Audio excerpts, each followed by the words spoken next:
離婚正式生效嗰日，我喺灣仔間律師樓坐咗差唔多2個鐘。朝早11:47，代表我嘅葉律師將文件推到我面前。佢望住我，語氣平靜：詠珊，離婚絕對判令已經生效。物業嗰部分亦按之前嘅同意命令處理。將軍澳個單位歸你，由今日開始，你同梁先生喺法律上已經唔再係夫妻。我望住面前幾張紙，冇喊。5年婚姻去到最後就剩低呢幾張紙。我拎起手袋行出會議室，梁卓文已經企喺走廊。5年前佢跪喺西貢海邊向我求婚，話就算阿媽唔睇好佢，佢都會用一世證明自己。今日佢連望我多一眼都嫌浪費時間。電梯門一開，一陣香水味先飄過嚟。郭雅琪着住米白色貼身連身裙，個肚已經微微隆起，一隻手自然淡挽住卓文手臂。佢身後仲企住何美珍。呢個女人，我足足叫咗5年阿媽。何美珍一見我，第一句唔係叫我好好保重，佢伸手攔住我，慢住，有啲數今日講清楚先。我停低，忍唔住笑。我同你個仔啱啱正式離完婚，你仲有咩數同我計？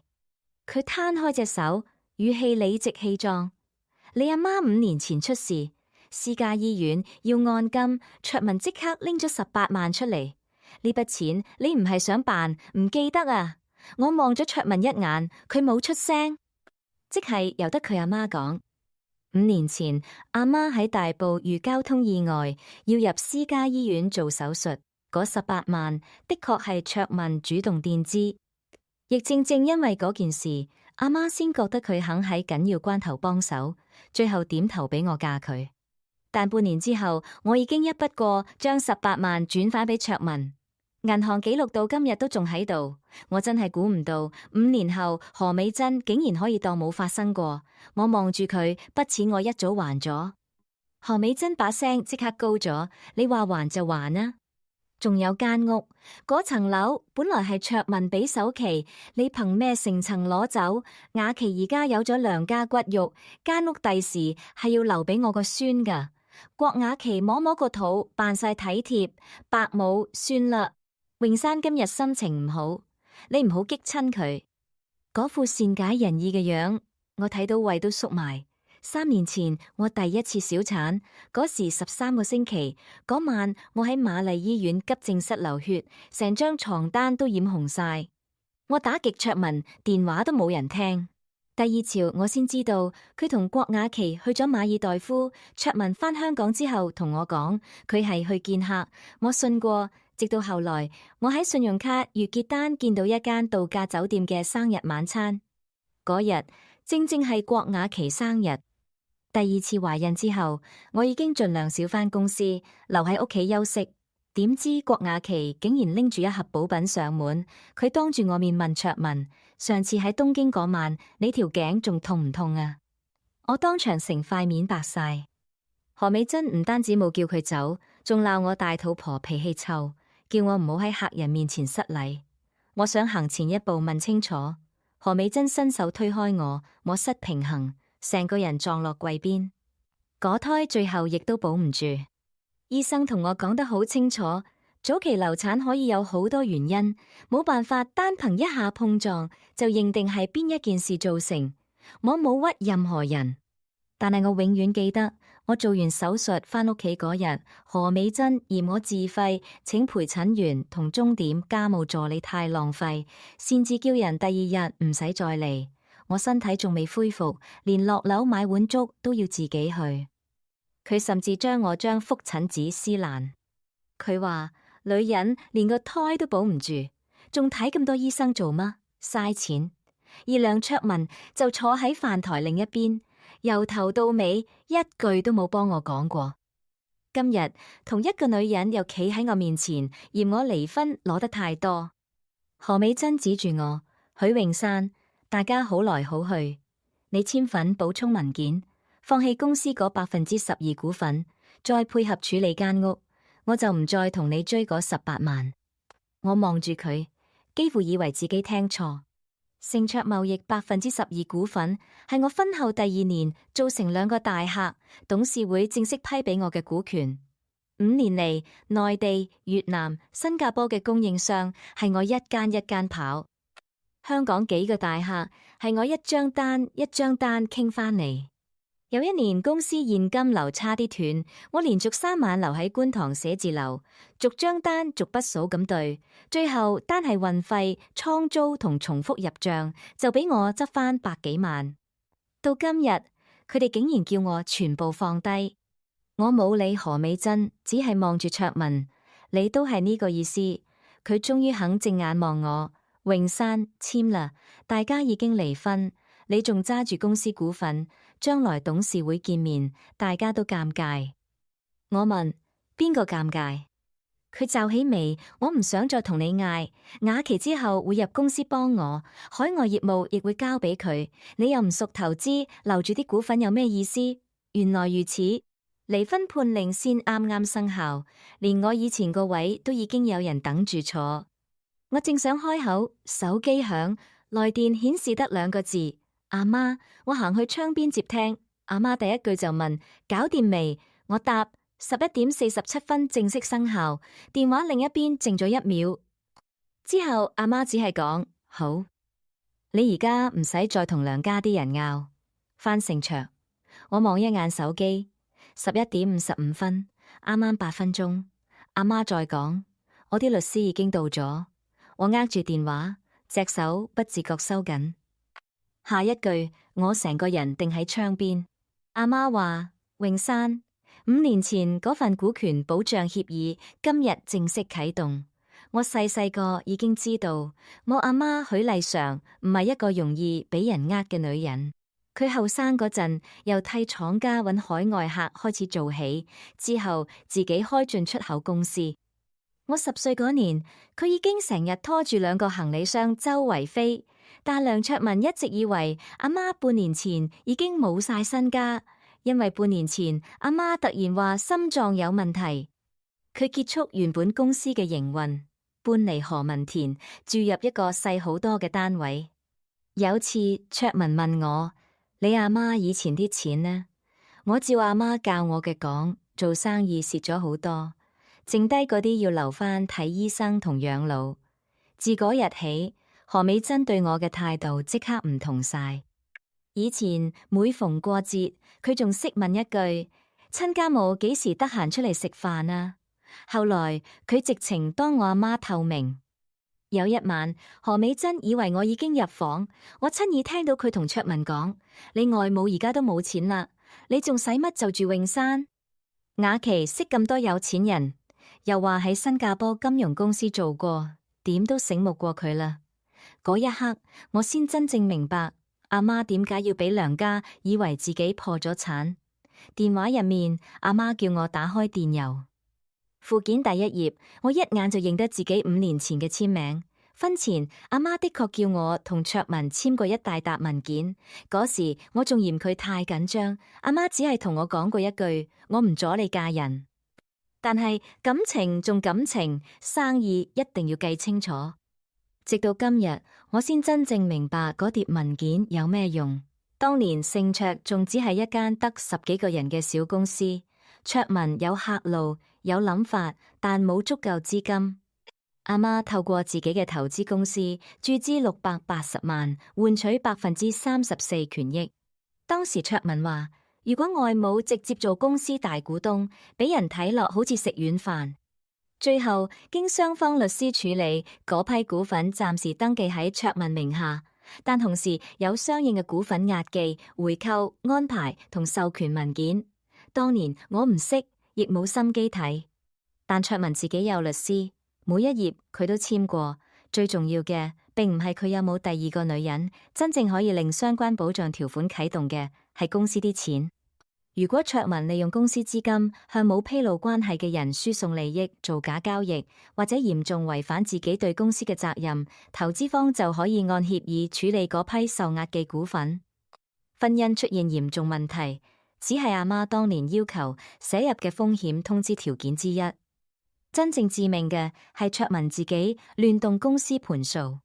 過去大半年，阿媽嘅律師同會計師一直暗中核對相關資料。我忍唔住問，所以你病重嗰件事？阿媽已經接住答，身體檢查係真，破產係假。我只係退落嚟，等佢哋以為我乜都冇。我鼻頭突然一酸，點解你唔早啲話我知？阿媽靜咗幾秒，之後佢話，因為我要你自己決定呢段婚姻仲要唔要。如果我一早話俾你知，你一離開卓文就可以攞返公司控制權，你第時一定會問自己，當日究竟係因為忍夠咗先走，定係因為有錢攞先走？我冇出聲。呢種說話真係只有我阿媽先講得出。佢跟住再話，仲有一樣，你自己本身有12%。過去3個月，我哋同幾個想退出嘅小股東傾妥咗另外8%。今日朝早已經完成交易安排。我心口猛然跳咗一下，34%加我自己12%，再加8%，合共54%。阿媽慢慢同我講，相關文件全部已經預先準備好，公司秘書同律師會處理登記。今日你唔好自己亂簽任何嘢，等程序完成，你控制嘅股份會過一半。盛卓最大股東唔再係梁卓文，係你。我握住手機，回頭望向走廊，卓文仲喺度同郭雅琪講笑。何美珍甚至已經打電話俾親戚，話今晚要訂酒樓慶祝雅琪有喜。佢哋完全唔知道盛卓已經變天。卓文見我收線，行過嚟，講完未？我等陣仲有董事會。郭雅琪笑住答嘴，今日董事會傾我入職。如果你想返公司收拾啲私人物品，可以一齊返去。我望住佢，好啊。佢明顯愣咗一下。你真係去。我將手機放返入手袋。你哋頭先唔係叫我返公司，當住啲董事免交代股份咩？咁我咪去交代咯。何美珍即刻精神晒，佢仲以為我終於復原。佢催卓文早啲聽話，咪唔使搞咁多嘢咯。一陣叫律師準備定文件，費事佢去到又反口。我差啲笑出聲。去到樓下，佢哋3個上咗卓文嘅車，我冇跟。葉律師安排嘅車已經喺另一邊等我。上車之前，我收到阿媽一個 WhatsApp 信息，佢寫得好短。去到唔使驚，你5年前開始替公司對過嘅每一筆數，今日全部有用。我收起手機，關上車門，直到嗰一刻我先明白，原來我5年嚟留低嚟嘅唔止係傷，仲有一盤連梁卓文自己都未必睇得明嘅賬。盛卓喺觀塘一棟商廈租咗2層，公司由10幾個人做到80幾人，我幾乎係睇住佢一日一日大。會議室將12尺長台係我親手揀。牆上第一張1000萬營業額紀念相，卓文企正中間，我企最側。嗰時我完全唔介意，我真心相信兩公婆一齊打拼，唔使樣樣分你我，亦唔使計邊個企中間。今日諗翻，只覺得自己傻。我返到公司時，董事會已經開始，隔住玻璃門都聽到何美珍把笑聲。郭雅琪坐喺卓文右邊，台面甚至已經擺咗一塊新名牌，上面寫住副行政總裁郭雅琪。卓文企起身，同幾個董事介紹佢。雅琪之前喺新加坡做金融，對海外市場好熟。公司下一步要向外發展，唔可以再用以前嗰套，乜都淨係識慳。一個姓鄧嘅老董事即刻笑住附和，講得啱。以前榮山睇數睇得太緊，買盒釘書釘貴2蚊都要問半日。成台人跟住笑。郭雅琪低頭摸住個肚，笑得溫柔。我都係想幫卓文，遲啲 BB 出世，大家始終係一家人，公司做好啲，都係為下一代。卓文聽完更加得意，佢順勢講：另外，榮山原本持有嗰12%激勵股份，我會同律師研究點樣處理。我嘅意思係轉俾雅琪，當係我俾個小朋友將來嘅保障。台尾有個董事忍唔住提醒佢：梁生，嗰批股份係許小姐本人持有，唔係你話轉就可以轉喎。卓文塊面即刻有少少難睇，佢只係講：我自然會處理。就喺呢個時候，會議室門突然打開，陳家樂抱住部平板電腦，急急腳走入嚟。佢跟咗卓文4年，一向最怕卓文黑面，但今日家樂塊面白到冇乜血色。佢行到卓文身邊，梁生有急件。何美珍正捧住碗燉燕窩，佢即刻鬧：開緊董事會啊，有咩唔識等？你仲有冇規矩？家樂今次連望都冇望佢，佢盯住卓文。公司秘書啱啱收到幾份正式通知。原先登記喺梁生名下，受壓記安排約束嗰34%股份，相關處置程序已經啟動，成間會議室即刻靜晒。卓文第一個反應竟然係笑，佢似乎覺得自己聽錯。你講乜嘢？家樂將文件投到大螢幕，佢再講，仲有3名小股東，合共8%股份，轉讓文件亦已經交俾公司秘書處理。卓文即刻行前2步，邊個買？家樂吞咗一下口水。許小姐相關嘅投資公司。何美珍隻手一震，半碗燕窩倒晒，落件紅色旗袍。佢顧唔得抹，已經尖聲問：邊個許小姐啊？家樂冇答，因為會議室道門再一次打開，我行入去。跟喺我後面嘅係葉律師，另一位處理公司事務嘅律師，仲有2名會計及企業重組顧問，冇保鏢，亦冇人需要替我開路。但係佢哋手上嗰幾箱文件已經令成張董事台冇晒聲。我拉開一張椅，各位唔使停，頭先講到邊？郭雅琪塊面即刻僵住，何美珍反而第一個彈起身。許永山，你離咗婚仲返嚟做乜？我將離婚絕對判令副本放到台面。我頭先已經答過你，係你哋叫我返嚟交接，我咪返嚟咯。卓文已經冇心機理我，佢指住熒幕問葉律師：嗰34%明明登記喺我名下，你哋憑乜喐？葉律師語氣一直好平靜：梁先生，5年前你簽署相關投資同股份保障文件時，有自己嘅獨立法律意見。依家我哋係按已簽文件發出通知同處理相關程序。至於公司資金流向嘅問題，亦已經交由專業人士核對。如果你對文件內容有異議，可以交俾你自己律師跟進。卓文成個人定住，我第一次喺佢眼中見到真正嘅驚。佢終於記得5年前自己究竟簽過啲乜。公司秘書隨即交代最新股份安排。我原有12%，另外8%嘅股份買賣安排已經完成，餘下受相關協議約束嘅34%，亦已按早已簽妥嘅文件啟動處置同轉讓程序。按完成後嘅持股安排，我控制54%。一個姓馮嘅董事忍唔住問：即係許小姐會揸個半數股份？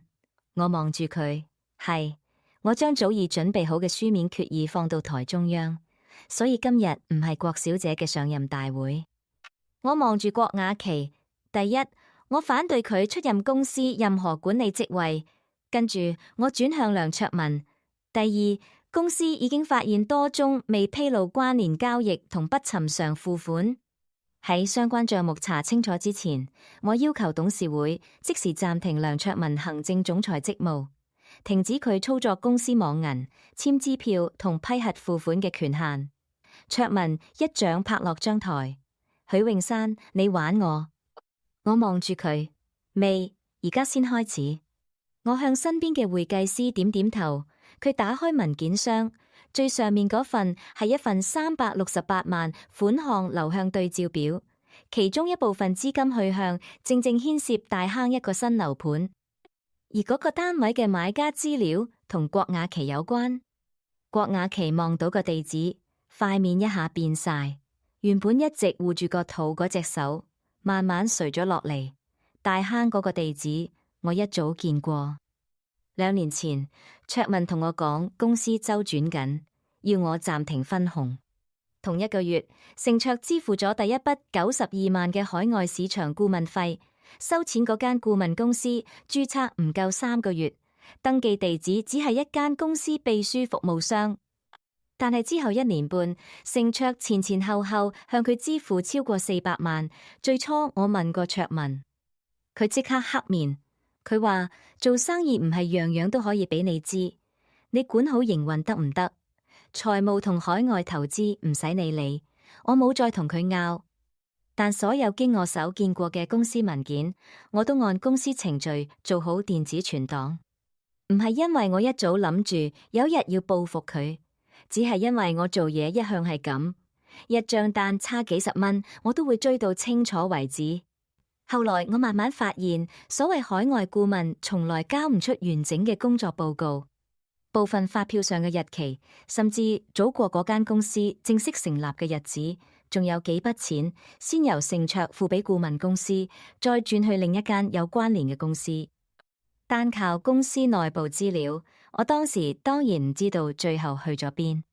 但去到阿媽嘅律師同法證會計介入，再將公司現有記錄、公開資料同可合法取得嘅文件逐樣比對，時間同金額就開始對得上。其中一部分同大坑單位嘅首期及裝修付款時間高度吻合，另外亦有資金同一架過百萬跑車有關。嗰架車嘅登記車主唔係卓敏，係郭雅琪。我將一沓公司付款批核記錄放到台面，我望住卓敏過去3年暫時揾到有問題，需要進一步解釋嘅支出，大約560萬。包括顧問費、海外拓展費、差旅開支同2間實際服務內容成疑嘅供應商。郭雅琪即刻反駁：你屈我架車係自己買嘅，同盛卓有咩關係？會計師冇同佢嗌，佢只係揭開另一份文件。郭小姐，資金來源你可以透過自己代表解釋。我哋目前只係按公司賬目、付款資料同可以核實嘅文件指出有關疑點，最後點樣定性，唔係我哋喺呢張台度話咗算。卓文雅閣已經開始出汗，佢咬住牙講：公司係我創立，我做行政總裁，我有權決定啲錢點使。我望住佢：你做行政總裁唔代表公司戶口係你私人銀包。況且呢間公司由頭到尾都唔止你一個股東。何美珍突然推開張椅，佢指住我鼻尖，講到尾咪又係錢。你哋母女一早計住我個仔啫嘛，冇我個仔，盛卓會有今日。你而家見間公司值錢就返嚟搶。我本嚟想問佢，咁我呢5年做過啲乜？但係到今日已經冇需要同佢爭。我叫嘉樂打開另一份銷售資料。公司5年嚟最大嗰14個客戶，有9個最初係經阿媽舊有人脈引薦。我自己由頭跟到尾嘅訂單，單計毛利已經超過800萬。公司第一次重新安排倉務係我去傾，第一次同越南廠簽長約係我飛過去，運費最亂嗰段時間，又係我同貨代續票重新計。以前何美珍成日同我講，女人嫁咗人就要識幫自己老公，我幫過，而且真係幫咗好多年。只不過幫到最後，連自己做過啲乜都冇人再當一回事。卓文慢慢坐翻低，過咗一陣，佢把聲忽然軟晒。泳山，我哋出去傾。夫妻5年，冇必要做到咁盡。我聽見夫妻5年呢幾個字，心口竟然仲係痛咗一下，唔係捨不得佢，係嬲自己以前等呢句說話，等咗咁耐。第一次小產出院嗰日，卓文夜晚11點幾先返屋企。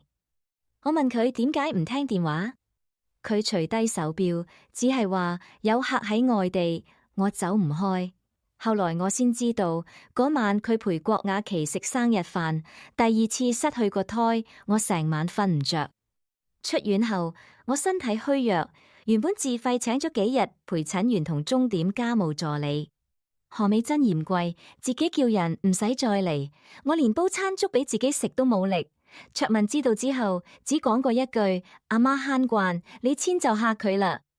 原來夫妻5年呢幾個字，佢一直識講，只係以前唔捨得講俾我聽。我望實卓文，我喺醫院等你嗰2次，你有冇記得夫妻5年？佢嘴唇喐咗喐，冇聲。我繼續講，你阿媽撕爛我覆診紙，你企喺旁邊。郭雅琪上我屋企示威，你話係我太敏感。而家你自己出事，先叫我念舊，我搖搖頭。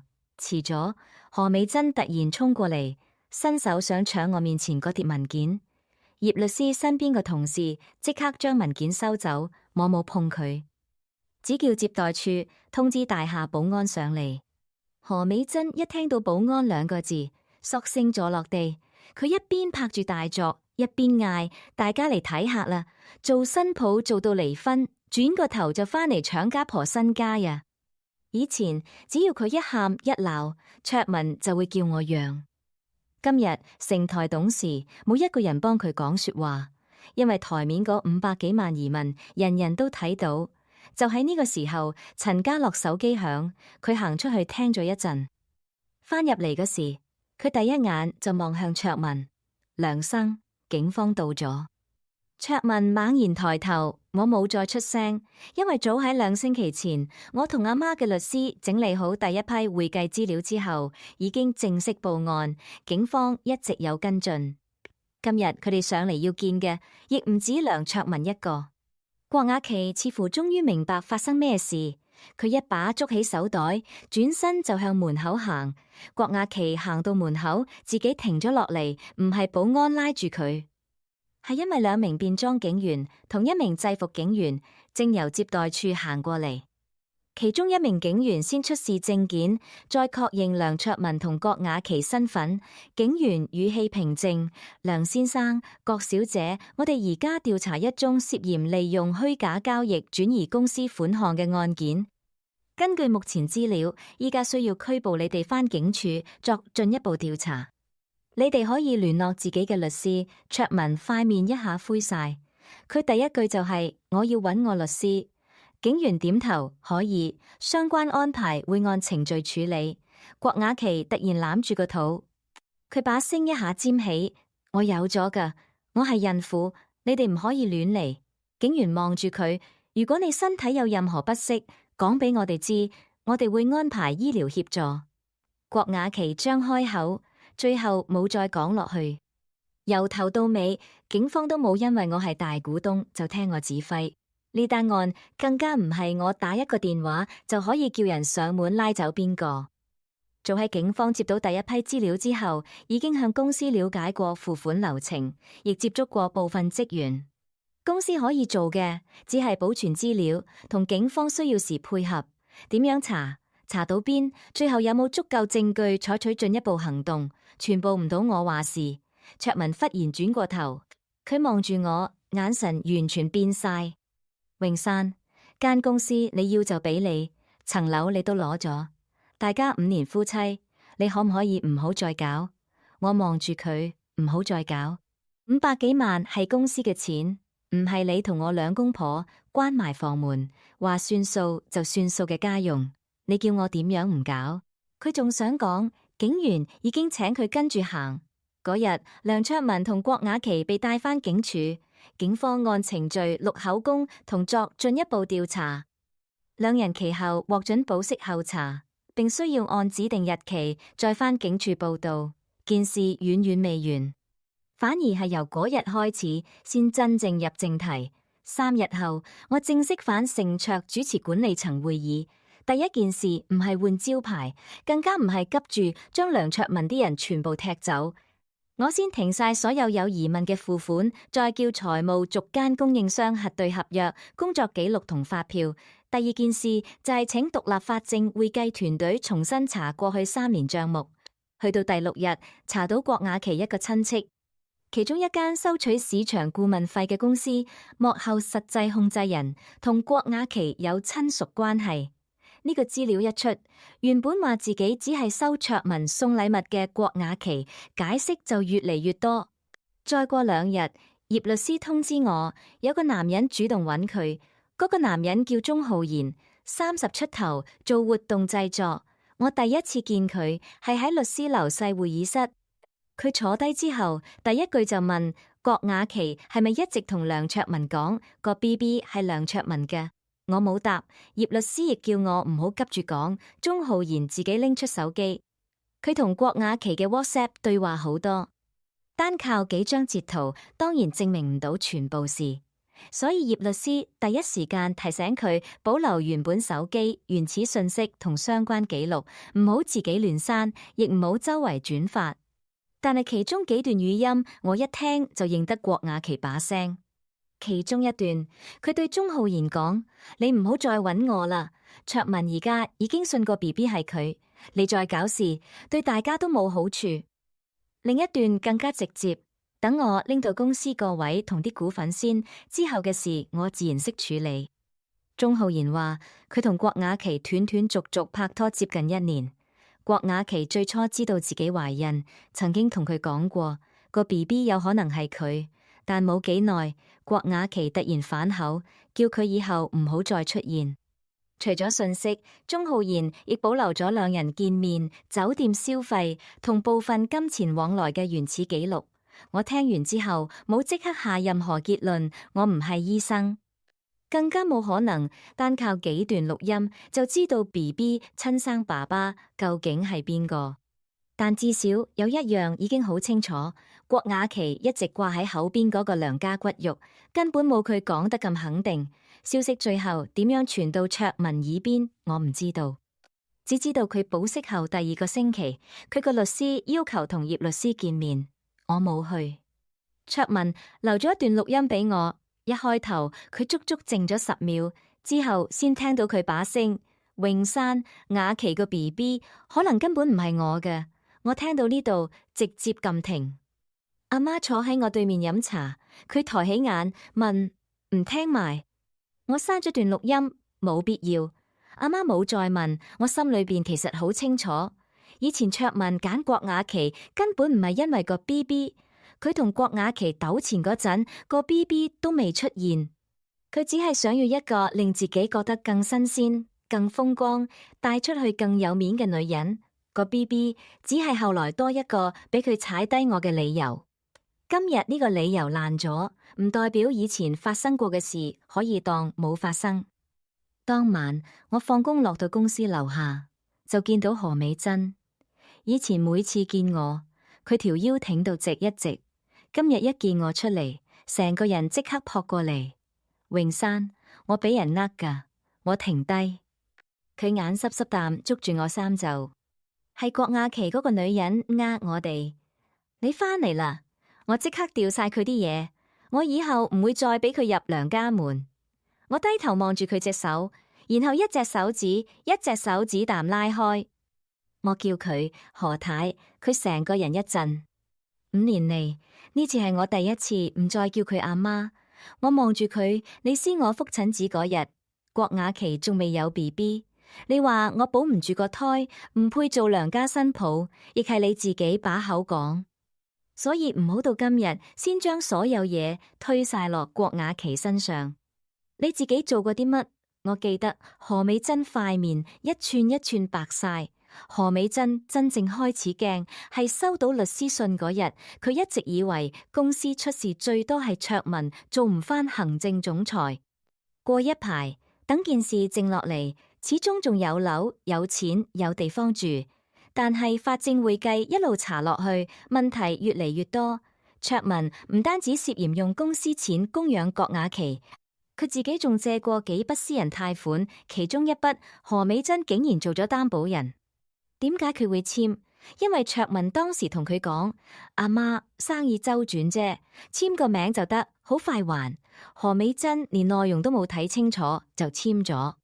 最諷刺嘅係，5年前我每次叫佢唔好亂簽文件，佢都話我黑心，驚佢個仔有錢，想管住娘家。如今第一個向佢追數嘅根本唔係我，係債權人。至於佢一直住緊嗰層九龍塘單位，亦冇可能好似電視劇噉，幾個人上門貼張紙就即刻變成冇咗。物業部分業權喺卓文名下，之前亦做過融資抵押。公司透過律師提出民事追討，其他債權人亦按自己手上嘅合約採取法律程序。法院其後因應申請同相關資料，對部分資產作出限制處置嘅安排。之後係申索、抗辯、處理抵押，再一步一步跟程序行。何美珍收到文件嗰日下晝，拎住成疊紙衝上公司。我正同新財務總監開會，佢連門都冇敲就闖入嚟。許永山，你係咪想逼死我？佢將成疊文件掟落我張台。間屋係我住㗎，你有咩資格喐？我望一眼地下啲紙，連執都冇執。文件寫得好清楚，追討梁卓文資產嘅唔止公司，你有咩唔明？揾你自己律師。何美珍氣到塊面發紅，佢突然伸手想將我面前杯水潑落地，我一手捉住佢手腕。5年前遇到佢發癲，我會縮。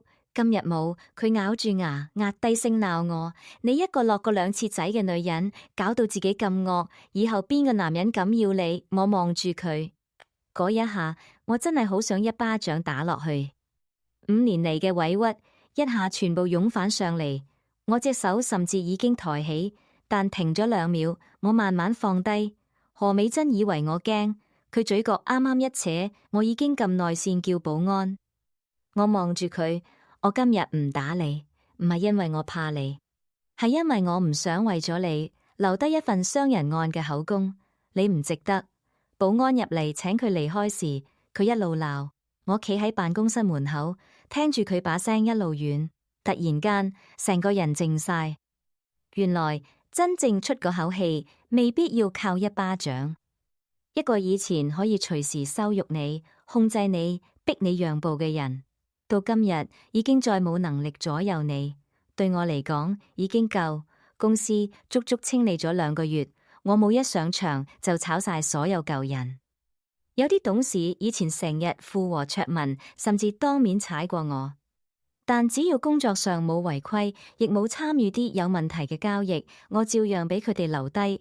真正被停職或者解僱嘅，係幾個明知單據有問題，仍然幫手批核，甚至事後補文件嘅管理層。陳家樂亦留低。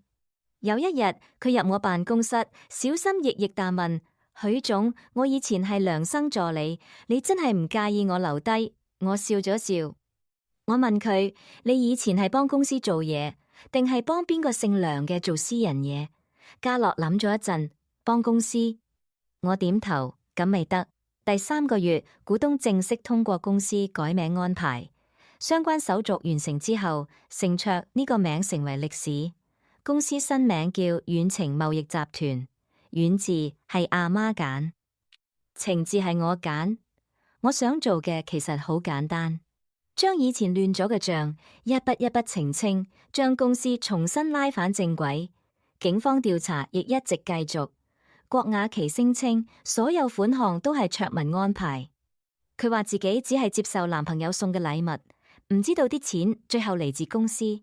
卓文另一邊就話，部分顧問服務的確存在，只係公司文件管理混亂，唔代表啲交易係假。兩邊開始互相推。警方再向公司索取原始賬簿、伺服器備份、付款記錄同相關職員資料，幾名供應商亦先後協助調查。公司內部法證會計完成嘅報告，亦按法律程序交俾需要處理嘅專業人士。件事冇1個星期完，更加冇1個月就判刑，差唔多半年之後，案件先進入另一個階段。律政司按警方調查所得同證據情況，決定提出檢控。由頭到尾，卓文同郭雅琪面對嘅法律問題，都唔係因為婚外情。香港冇人會因為搶人老公就俾警察拉。真正要交代嘅，始終係公司資金涉嫌虛假交易同相關文件。呢段時間，郭雅琪個肚亦越嚟越大。孩子出世之後，鍾浩然透過自己律師處理親子問題。嗰啲係佢哋之間嘅私人事情，我冇參與。再過一段時間，我收到卓文一封由律師轉交嘅信，我先知道佢最終已經確認個孩子唔係自己親生。信最後，卓文寫咗一句：永山，我到今日先知邊個先係真心對我。我睇完之後，將封信放入碎紙機，機器一開，張紙慢慢變成一條一條。陳家樂啱啱企喺門口，佢望一眼碎紙機，梁生又想見你。我點頭，家樂再問，咁你見唔見？我望住窗外，下個會幾點？3點半，我睇一眼時間。咁準備開會啦。卓文終於明白邊個對佢真心，係佢自己嘅功課。我唔負責教，由我收到離婚絕對判令到卓文案件有判決，中間隔咗14個月，足足14個月，唔係10日，更加唔係一場董事會之後，所有做錯事嘅人第二朝就全部得到報應。現實冇咁快，但現實有一樣好公平。你動過嘅錢、簽過嘅文件、做過嘅事，總有一日要有人交代。案件處理期間，我去過法院幾次，唔係為咗睇卓文有幾慘，係因為遠程係受影響嘅公司，有文件要處理，有職員要作供，亦有公司法律代表需要配合程序，案情一步一步行，證據一份一份呈上，最後法庭按涉款、證據、各人參與程度同其他相關因素作出裁決同判刑。梁卓文涉及公司資金嘅嚴重不誠實行為，被裁定罪成，判監多年。郭雅琪就自己參與嘅部分交易同文件，同樣被裁定需要負上刑事責任，最後亦被判監。法官宣讀結果嗰刻，卓文回頭望咗一下，我坐喺後排，冇喊亦冇笑。我只係突然諗起5年前嗰陣，盛卓仲好細。有晚我同卓文做到11點幾，兩個人落樓去觀塘食車仔麵。嗰時佢同我講：詠珊，等我有一日搵到錢，我一定唔會再俾你咁辛苦。我信過，所以去到今日，我都唔會同自己講嗰5年全部係假。至少我當年嘅真心係真。我陪過佢捱，陪過佢捱到公司出糧都緊張嘅日子。只係人後來變咗，呢個亦係事實。至於郭雅琪、鍾浩然同個孩子之間最後點樣相處，我冇再問。我唔恨個小朋友，大人做錯嘅事冇理由要一個細路負責。何美珍嘅日子就再冇以前咁風光。九龍塘個單位經過一段時間嘅債務同法律程序，最後需要出售，用嚟處理抵押同部分債項。冇人一夜之間將佢掟出街，佢有時間揾律師，有時間了解自己仲有咩權益，亦有時間安排搬走。最後我聽講佢租咗深水埗一個舊樓單位。以前佢成日同人講自己個仔係行政總裁，住九龍塘，去飲茶都要嫌人張台唔夠大。而家嗰啲說話已經冇人再聽。我真正再見到何美珍係幾個月之後。嗰日我同阿媽由公司落樓，何美珍就企喺馬路對面。以前最中意住大紅衫、戴住2隻金台嘅女人，而家瘦咗一大截，頭髮白咗好多。佢一見到我就急急腳想衝過嚟，大廈保安即刻攔住佢。詠珊，佢嗌到把聲都沙，你幫我同卓文個律師講啦，你救下佢啦。大家始終一家人一場，你唔可以睇住佢一世就咁毀咗噶。我隔住幾步望住佢，何太，我救過。佢呆咗一下，我慢慢講落去。5年前我幫佢跑客、對賬、揾資金，公司現金流差啲斷，我救過佢。第一次我俾過機會，第2次我都仲諗住保住頭家。我停咗一停，但你哋帶郭雅琪入我屋企，當住我面嫌我冇仔生嗰日，我已經救唔到。何美珍啲眼淚即刻跌落嚟，佢不停點頭，我知錯啦，我真係知錯啦。我望住佢，搖搖頭，你唔係今日先知自己做錯，你係去到今日先知道原來做錯咗係要有後果。保安問我要唔要報警，我話唔使，只要何美珍唔再騷擾我，就由佢走。我同阿媽上車，車門關上之後，何美珍將聲慢慢隔喺外面。阿媽坐喺我旁邊，忽然問：仲嬲唔嬲？我諗咗一陣，有時會。阿媽點頭，正常。我望向窗外，不過而家唔想再諗。阿媽笑咗笑，呢個仲正常。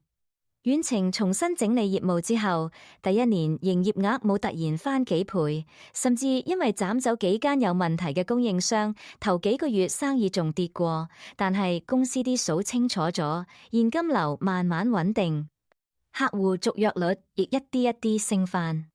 以前靠人情接翻嚟嘅生意，我重新用正式合約同服務留住。我冇再做任何人背後嗰個賢內助，我坐返董事會張長台，不過今次我坐正中間。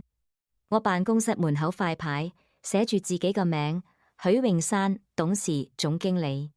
有日下晝，阿媽拎住2杯咖啡入嚟，佢身體其實一直冇大病，半年前嗰次檢查只係發現心率有啲問題，需要定期復診。所謂破產係佢故意退出原本嘅生意圈，再重新安排自己部分資產。我到今日諗起，仲有少少嬲。我望住佢，你知唔知你嗰場戲做得幾真？嗰陣我真係驚你連睇醫生啲錢都冇。阿媽飲咗啖咖啡，所以我咪坐喺度俾你鬧咯。我忍唔住笑，笑完之後，我突然問佢：阿媽，如果嗰半年卓文冇變呢？佢抬起眼。我繼續問：如果佢知道你冇錢之後，仲係好好對我？如果佢冇喐公司啲錢，亦冇同郭雅琪搞埋一齊，你係咪真係唔會喐嗰份協議？阿媽連諗都冇諗，會。我一愣，佢放低咖啡。如果佢一直對你好，公司盤數又乾淨，我做乜要喐？我當年留條後路，唔係等住佢跌落去，係驚有一日，萬一佢真係推你落去，你仲有地方企返穩。我望住杯咖啡，好耐冇出聲。以前我以為婚姻最重要係忍，2個人一齊生活，一定有一個行前一步，有一個退一步。呢句本身冇錯，但我錯在退咗5年，退到後面明明已經冇路，我仲以為再退一步就可以保住個家，到最後我先明。如果一段關係一定要其中一個人越縮越細，先可以容得低另一個人，嗰個地方根本唔係屋企。離婚第15個月，我同阿媽終於放咗一個長假。呢次真係唔帶工作，唔約客，唔見律師，亦唔再講娘家。我哋去瑞士坐火車睇雪山。出發嗰潮，車由將軍澳駛出去。阿媽坐喺我旁邊，忽然問：返嚟之後第一件事做咩？我下意識打開平板電腦，遠程下1年度嘅海外計劃仲喺畫面。我答：見2個歐洲客。阿媽即刻瞪住我，假都未開始放，你又講生意。我忍唔住笑，乖乖熄咗部機。得，唔講，駕車繼續向前。駛入隧道之前，我最後望咗一眼後鏡，一棟大廈慢慢向後退。5年前，我嫁俾梁卓文嗰陣，以為自己人生最好嘅身份就係梁太。5年之後，我先真正明白許榮山呢3個字本身已經夠。我伸手拖住阿媽，前面嘅路仲好長，但今次我唔再跟住任何人行。